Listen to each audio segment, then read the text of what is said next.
صديقا نبيا آمنت بالله صدق الله العظيم وصدق رسوله النبي الكريم الأمين۔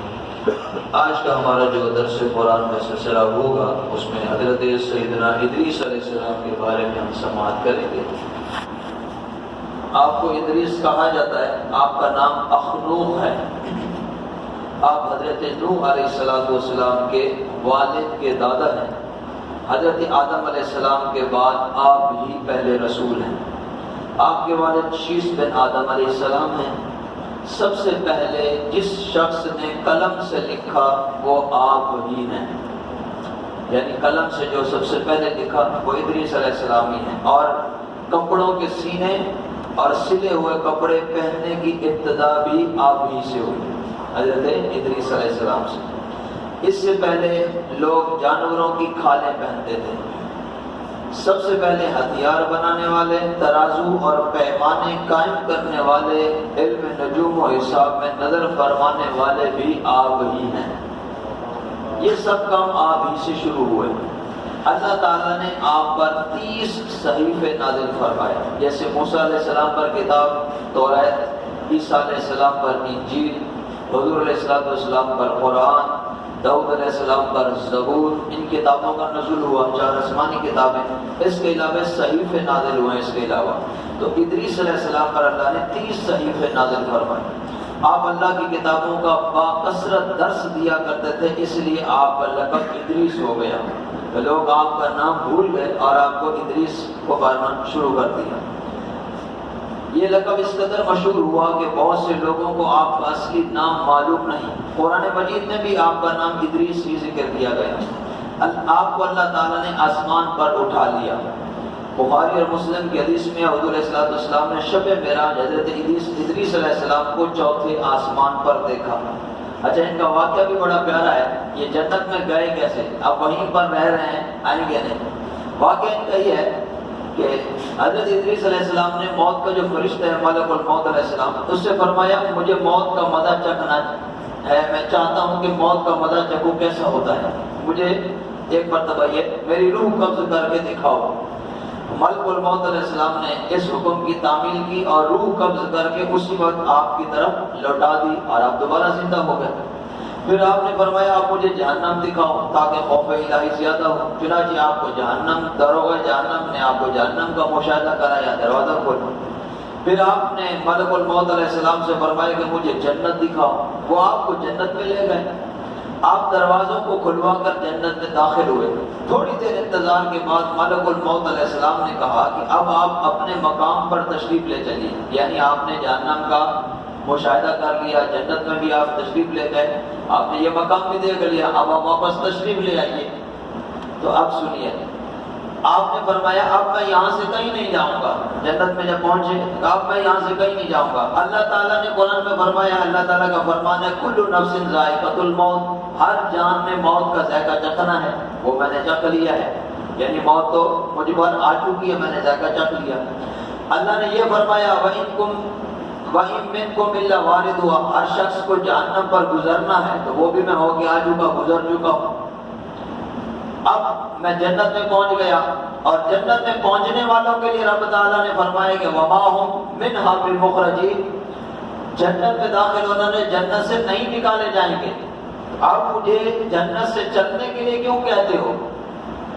اللہ تعالیٰ نے ملک الموت علیہ السلام کو پھر وہی بھیجا۔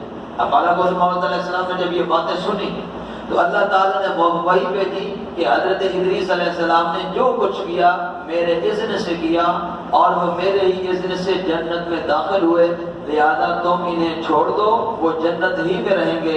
چنانچہ حضرت ادریس علیہ السلام آسمانوں کے اوپر جنت میں ہیں اور وہ ابھی بھی زندہ ہیں۔ حضرت ادریس علیہ السلام کی آسمانوں پر اٹھائے جانے اور ان کو ملنے والی نعمتوں کا مختصر اور اجمالی ذکر قرآن مجید کی سورہ مریم میں ہے۔ اللہ تعالیٰ ارشاد فرماتا ہے وَاذْكُرْ فِي الْكِتَابِ إِدْرِيسَ، اور کتاب یعنی قرآن میں ادریس کو یاد کرو، إِنَّهُ كَانَ صِدِّيقًا نَبِيًّا، بے شک وہ صدیق تھا، غیب کی خبریں دینے والا، وَرَفَعْنَاهُ مَكَانًا عَلِيًّا، اور ہم نے اسے بلند مکان پر اٹھا لیا۔ اولئک الذین انعم اللہ علیہم من النبیین من ذریۃ آدم، یہ ہیں جن پر اللہ نے احسان کیا غیب کی خبریں بتانے والوں میں سے آدم کی اولاد سے۔ اب یہ ہم نے سنا، یہاں پر ترجمہ فرمایا سچے تھے، صدیقاً صدیق تھے، نبیہ غیب کی خبریں بتانے والے۔ اب یہاں پر بھی لوگ ترجمہ قرآن کا کرتے ہیں نا، ڈنڈی مار جاتے ہیں اور کہتے ہیں نا اپنے مقصد کی بات آئے تو بیان کر لیتے ہیں بندہ، دوسرے کا عقیدہ آ جائے تو پھر کروڑ کروڑ کے بیان کرتے ہیں۔ حالانکہ قرآن کا ترجمہ لکھنے والوں نے لکھا بھائی قرآن کا ترجمہ لکھنا ہے تو ہر لفظ کا ترجمہ کیا جانا چاہیے۔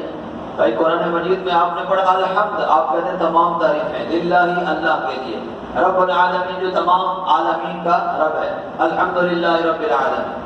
الرحمن الرحیم، رحمان ہے، مہربان ہے، رحیم رحم فرمانے والا ہے، ہر لفظ کا ترجمہ آ رہا ہے۔ لیکن جب نبی آیا قرآن میں صدیقا نبیہ، تو نبی کا ترجمہ کئی لوگوں نے خالی نبی ہی کیا ہے، حالانکہ اس کا ترجمہ بھی اردو میں موجود ہے اور ڈکشنریوں کے اندر باقاعدہ موجود ہے، عرب کی ڈکشنریوں کے اندر بھی موجود ہے۔ لیکن اگر اس کا ترجمہ کر دیا جائے تو پھر عقیدہ اہل سنت کا واضح ہوتا ہے، اس لیے لوگوں نے ترجمے میں ڈنڈی ماری، جہاں نبی کا نام آیا وہاں نبی ہی لکھتے ہیں، حالانکہ نبی کا لغت کے اندر بھی ترجمہ یہ ہے غیب کی خبریں بتانے والا، غیب کی خبریں بتانے والا، یہ نبی کا لفظی معنی ہے جو کہیں بیان کیا جاتا ہے۔ یعنی اگر اس کا قرآن پاک کا ترجمہ لکھنے والا صحیح طور پر لکھے تو اس کو بھی یہی لکھنا ہوگا کہ نبی وہی ہے جو غیب کی خبریں بتانے والا ہے، وہ یہ لکھے گا، اور جب یہ لکھے گا تو پھر بس عقیدہ وہی کھل کر سامنے آ جائے گا جو اہل سنت کا عقیدہ ہے کہ اللہ کے نبیوں کو اللہ تعالیٰ اپنی عطا سے علم غیب عطا فرماتا ہے، ان کو غیب کا علم ہوتا ہے۔ اور قرآن مجید کی آیات میں آیات مبارکہ ہیں جو ان کے علوم غیبیہ کو بیان فرما رہی ہیں۔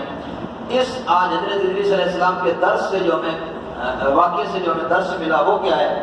اللہ تعالیٰ کا رسولوں نبیوں پر کتنا بڑا فضل و کرم اور انعام و اکرام ہے، لہذا ہر مسلمان کے لیے واجب الایمان اور لازم ہے کہ خدا بندے قدوس کے رسولوں نبیوں کی تعظیم و تکریم اور ان کا ادب و احترام رکھے اور ان کے ذکر جمیل سے خیر و برکت حاصل کرتا رہے۔